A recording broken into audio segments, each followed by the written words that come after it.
ഇന്നത്തെ recipe Kottayam style മീൻകറിയാണ്. ദിയാർ കിച്ചണിലേക്ക് എല്ലാവർക്കും സ്വാഗതം. ഒരു ചട്ടി ചൂടാക്കി അതിലേക്ക് ഒരു 2 ടേബിൾ സ്പൂൺ വെളിച്ചെണ്ണ ഒഴിച്ചു കൊടുക്കാം. വെളിച്ചെണ്ണ എല്ലാ ഭാഗത്തേക്കും ചട്ടിയുടെ എല്ലാ ഭാഗത്തേക്കും ഒന്ന് നമുക്ക് തൂവി കൊടുക്കാം. ഇനി എണ്ണ ചൂടായി വരുമ്പോൾ ഒരു 1/2 ടീസ്പൂൺ കടുക് ഇട്ട് കൊടുക്കാം. കടുക് പൊട്ടി വരുമ്പോൾ അതിലേക്ക് ഒരു 1/2 ടീസ്പൂൺ ഉലുവ കൂടി ഇട്ട് കൊടുക്കാം. ഉലുവയും പൊട്ടി വന്നിട്ടുണ്ട്. ഇനി ഇതിലേക്ക് ഇത് ഒരു വലിയ കഷ്ണം ഇഞ്ചിയാണ്, അത് ഈ രീതിയിൽ നീളത്തിൽ അരിഞ്ഞെടുത്തതാണ്. പിന്നെ 2 പച്ചമുളക് അതിട്ട് കൊടുക്കാം.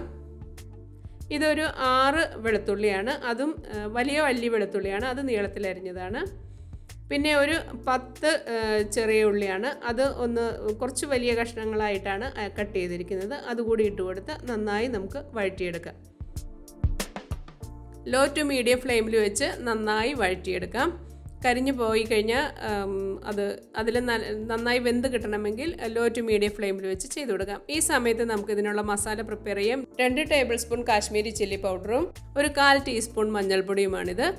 ഈ മീൻകറിക്ക് ആവശ്യമായി ഉപ്പിട്ട് കൊടുക്കാം. ഉപ്പ് കുറച്ച് കൂടുതൽ വേണം പുളി ചേർക്കുന്നത് കൊണ്ട്. ഇനി കുറച്ച് വെള്ളം കൂടി ഒഴിച്ച് ഇതൊന്ന് നന്നായി മിക്സ് ചെയ്തെടുക്കാം. നിങ്ങൾക്ക് വേണമെങ്കിൽ നേരിട്ട് പൊടികൾ അതിലേക്ക് ചേർത്ത് അങ്ങനെ വേണമെങ്കിലും ചെയ്യാം, പക്ഷേ ഞാൻ ഈ രീതിയിലാണ് ചെയ്യാറ്. ഇനി നമ്മുടെ ഉള്ളിയെല്ലാം നന്നായി വഴന്നു വരുന്നത് വരെ നമുക്ക് വെയിറ്റ് ചെയ്യാം. ഇതിലേക്ക് കുറച്ച് കറിവേപ്പില കൂടി ചേർത്ത് കൊടുക്കാം.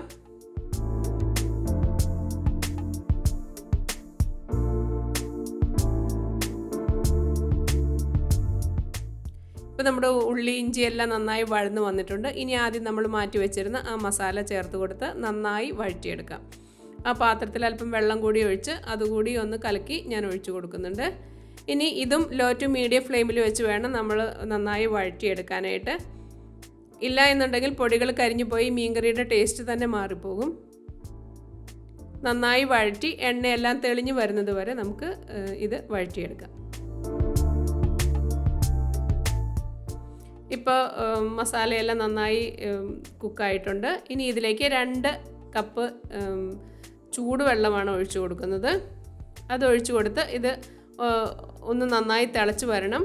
ഇതിലേക്ക് നമുക്ക് ആവശ്യമുള്ള കുടംപുളി കൂടി ചേർത്ത് കൊടുക്കാം. ഇതൊരു 2 ചെറിയ കഷ്ണം കുടംപുളിയാണ്. എൻ്റെ പുളിക്ക് നല്ല പുളിയുള്ളതാണിത്, അതുകൊണ്ടാണ് ഞാൻ ഇത്രയും ചേർത്ത് കൊടുക്കുന്നത്. നിങ്ങളുടെ കയ്യിലുള്ള പുളിയുടെ അനുസരിച്ച് ചേർത്ത് കൊടുക്കാം. ഇതിലേക്ക് ഇനി ഇത് നന്നായി തിളച്ച് വരുമ്പോൾ മീൻ ചേർത്ത് കൊടുക്കാം. ഞാനിവിടെ 1/2 കിലോ മീനാണ് എടുത്തിരിക്കുന്നത്, കിങ് ഫിഷാണ്. നിങ്ങൾക്ക് ഏത് മീൻ വെച്ച് വേണമെങ്കിലും ഈ കറി ഉണ്ടാക്കാവുന്നതാണ്. മത്തിയോ അയിലയോ ഏതാണെങ്കിലും ഇതിന് നല്ല ടേസ്റ്റാണ്. ഇനി നമുക്ക് മീനിട്ട് നന്നായി തിളച്ചതിന് ശേഷം ഇങ്ങനെ ചുറ്റി കൊടുക്കാനേ പാടുള്ളൂ. കയ്യിലിട്ട് ഇളക്കി കഴിഞ്ഞാൽ മീനെല്ലാം പൊടിഞ്ഞു പോകും. നമ്മുടെ ടേസ്റ്റി ആയിട്ടുള്ള മീൻകറി റെഡി ആയിട്ടുണ്ട്. ഇനി ഇതിന് മുകളിലേക്ക് 1 ടീസ്പൂൺ ഒരു പച്ച വെളിച്ചെണ്ണ കൂടി അല്പം ഒഴിച്ചു കൊടുക്കാം. അതിനുശേഷം ഫ്ലെയിം ഓഫ് ചെയ്യാം. നിങ്ങൾക്ക് ഈ വീഡിയോ ഇഷ്ടമായാൽ ലൈക്ക് ചെയ്യുകയും ഷെയർ ചെയ്യുകയും നിങ്ങളുടെ ഫീഡ്ബാക്ക് കമൻറ്റിലൂടെ അറിയിക്കുകയും ചെയ്യുക. ചാനൽ ഇഷ്ടമായാൽ സബ്സ്ക്രൈബ് ചെയ്യുക. താങ്ക്